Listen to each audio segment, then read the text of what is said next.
Let's go ahead and jot down the definition of a nucleophile, remembering that they are electron rich. They're very rich in electron density, so they may have an unshared pair of electrons, or they may be negatively charged. In either case, they are seeking electron deficient species, that is, seeking nuclei, so to speak. And so we call those species that a nucleophile seeks, we call them electrophiles.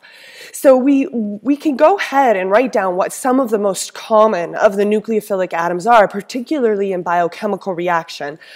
These are oxygen, nitrogen, sulfur, and carbon. And in fact, I like to remember this by recalling that good nucleophiles or common nucleophiles are cons: carbon, oxygen, nitrogen, and sulfur.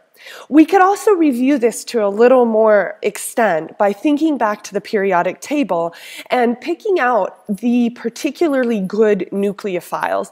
And in fact, we can recall that nucleophilicity actually parallels basicity. Oh my gosh, that's sexy. So let's bring over a copy of the periodic table and remind ourselves how we pick out good bases and good nucleophiles by the same trends. So looking at the periodic table, what we can note is that nucleophilicity actually increases down and to the left on the periodic table. So a good example is looking at chloride. Like the chloride anion, it would have a negative charge and would make a good nucleophile, but bromide, a bromide anion would be a better nucleophile, and ever yet, iodide anion would even be better. But now if we compare chloride to sulfide, the sulfide anion is a better nucleophile than the chloride anion. So we can kind of use our knowledge of the periodic table to help enhance our knowledge of those nucleophiles that are considered to be the best nucleophiles, those that are seeking the electron deficient centers within whatever molecule they are attacking. So let's go ahead and write down actually the overarching, well, I've used the general mechanism of nucleophilic attack. We might think of a nucleophile, maybe this is a sulfide anion. I'm just going to draw it in the general form with a negative charge and say, okay, here's our nucleophile. It's going to seek these electron deficient centers, carbonyl carbon being a quintessential example of an electrophilic center. So in comes our nucleophile attacking the electrophilic carbon in that carbonyl and tracing the electron pair popping up onto oxygen as the nucleophile attacks. Now, in the next step after addition, this electron pair is going to pop on down and eject off the leaving group. So we'll see the leaving group being X in this case, and getting the heck out of Dodge in the phase of the reaction that we call elimination. So this is a general mechanism here. We might also just review. Remember how we said good nucleophiles are also strong bases, so nucleophilicity paralleling basicity. I just like saying it.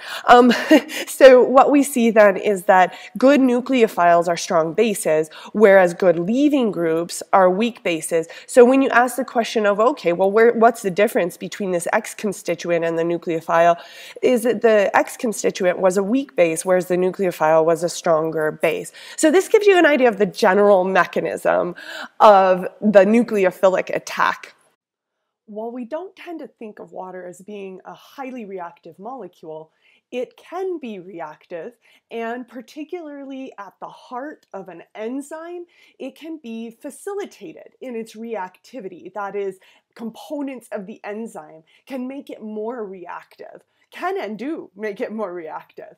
So one of the reactions that we will commonly see in biological chemistry is water acting as a weak nucleophile, or acting as a nucleophile. Alone it is a weak nucleophile. At the heart of an enzyme, it can be made into a stronger nucleophile.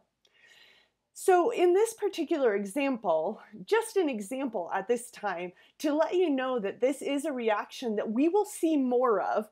So what you're seeing in this reaction is that water does, in fact, the oxygen acts as a nucleophile attacking the carbonyl carbon of the amide bond.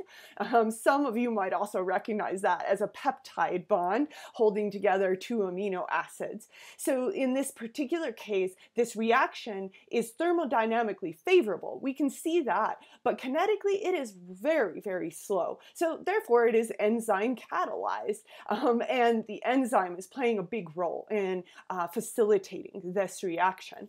It is also made possible by energy input and by keeping water out of the active site, except for when the water is being used as a substrate.